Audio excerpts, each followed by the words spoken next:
answering any questions?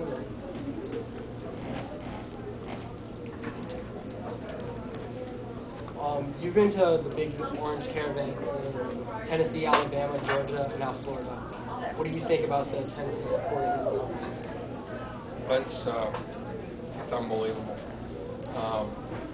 We've got a lot of strengths, but probably none. I just overheard Slade say that. And I know that when we are on the road, in certain places in the SEC that our fans get tickets to, they'll show up. And it's unbelievable what a difference that makes to get that support on the road. Why did you decide to come down to South Florida this time? Well, I mean, it's easier to get it going than it is to keep it going. And so one of the ways we got it going was by going on all these events.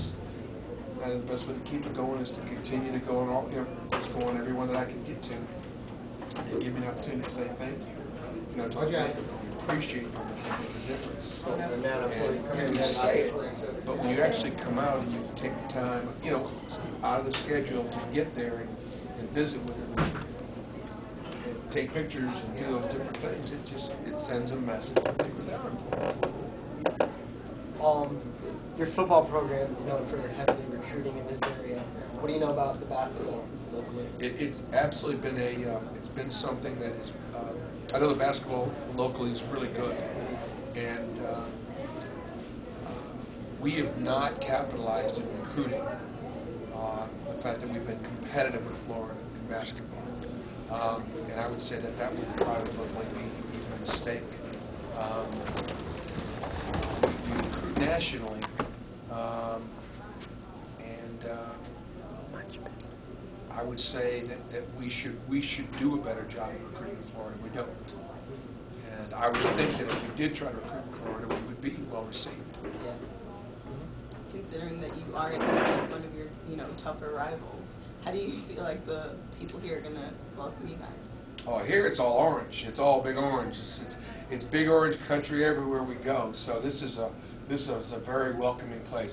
I think the thing about competing in the SEC is I don't care if the opponents like us. I'd like it if they respected us. And so there's a fine line there. I want my fans to like me and respect what we do. I can't imagine that if we're beating up on you, if we beat your team, I can't imagine that you're going to like it very much. With so many one-and-done players in college basketball now, how did you get guys like Chisholm and Mays and J.P. Prince to stay in school? Well, it's just a function of whether or not they're able to get going in the first round or go in the lottery. If we could get a one-and-done player, we'd take a one-and-done player. I mean, our job is not where you start, it's where you finish. Our job is to get them and try to help them, get to where they want to go. Now, most of the one-and-dones come in that way. They come in as McDonald's All-Americans and great players, and they have an opportunity to, not stay too terribly low. But there are some real advantages with guys like J.P. Prince and Wayne Chisholm. Not only did they win, championships and more NCAA tournament games than any other ball, they also held up with a degree. Yeah. With players like Chisholm and Mays gone, we won't be nearly as experienced. On any given night, they were the better player at their position most nights. And so it's going to be tough. We'll replace them with guys that return. We'll replace them with prospects that come in and new. We'll put it together. We'll find a way. But clearly, graduating those guys, that's going to be because they've been the face of Tennessee basketball the last 3 years.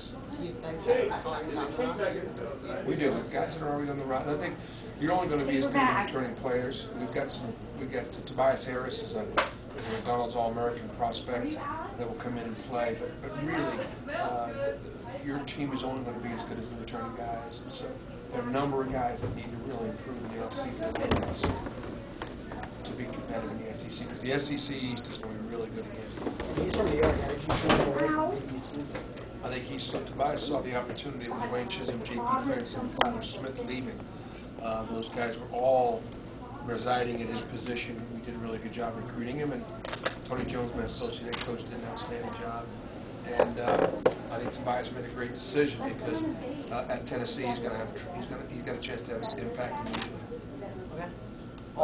What was it like coaching your son? It was a lot more fun coaching him this year than it was in the past because he played this year. I'm very proud of Stephen. He's done really good things on and off the court, and he was a guy that every day in practice nobody wanted Stephen to be guarding him because he was physical and he could defend, and he just needed the opportunity to be able to put that to work in a game.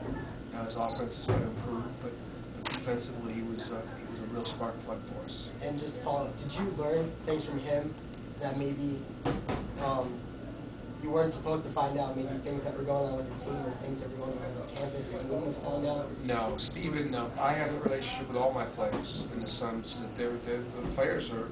that your players are a tremendous source of information. And so my relationship with all my players are at my office, at my house, at my family, open to them. And so I ask a lot of questions of them. And so I learned no more from Stephen about the team than some of my other leaders. How's recruiting going for next season? It's going well, but it's signing date's not until November, so we got a long way to go. But recruiting is really the life of your program. Just to follow up, is that one of your reasons for stopping here in South Florida to kind of see if you could bag some of those that you're saying? No, this is a non-recruiting period. This is not a recruiting trip at all. This is a trip to say thank you to our great fans down here in South Florida. I know you and Coach Summit have made a bond between the men and women's team. What is so special about that bond between the two teams? Well, we just support one another. We realize that we're not on the schedule and that we don't compete and that we can do a lot more together than we can apart. Pat is the hungriest, humblest, accomplished individual I've ever met. And so I really am honored to work with her every single day. And together we're trying to have the best basketball program in the Southeast and the SEC. Do you plan on paying for your checks again? I don't know. Stay tuned. If I tell you what I'm going to do, then you won't know. And so people have always got to keep an eye, and I got to keep you watching and wondering what's he going to do next. Okay. In the last season, you guys went to the Elite Eight for the first time in the program's history. What did that mean for you? Well, when you get to the Elite Eight and you're losing a last possession situation, and at the end of the year you're playing as good as anybody, your program is, you can tell prospect, hey, we can compete for national championships. You can realize your goals and dreams by coming to Tennessee, and especially for the guys that were on our team. This is what we said could happen if they paid the price and if they worked hard. By God, that's what happened. I know Candace Parker's one of the best basketball players that have been in Tennessee. You think she could have played on the men's team? Candace could have played. She could have played. I don't know what kind of role, but she would have been able to play because she could play the game. She's got the size and the athleticism to be able to hang in there with the men, and probably has enough game to play effectively. Okay. Are there any games you're looking forward to for next season? I always look forward to playing the best teams on our schedule. You're one of 5 active coaches with 10 or more wins in the Sweet 16 with Jim Boeheim, Jim Kaufman, Krzyzewski, and Red Williams. What does it mean for you to be mentioned with those names? Good job with your homework, because not many guys have asked me that question yet. I guess I have 10 Sweet 16 appearances, and for me, I want to be the consistency or getting different. Every team is different, so finding a way to get a different team in a different league in a different division there, because you can only compete against your peers.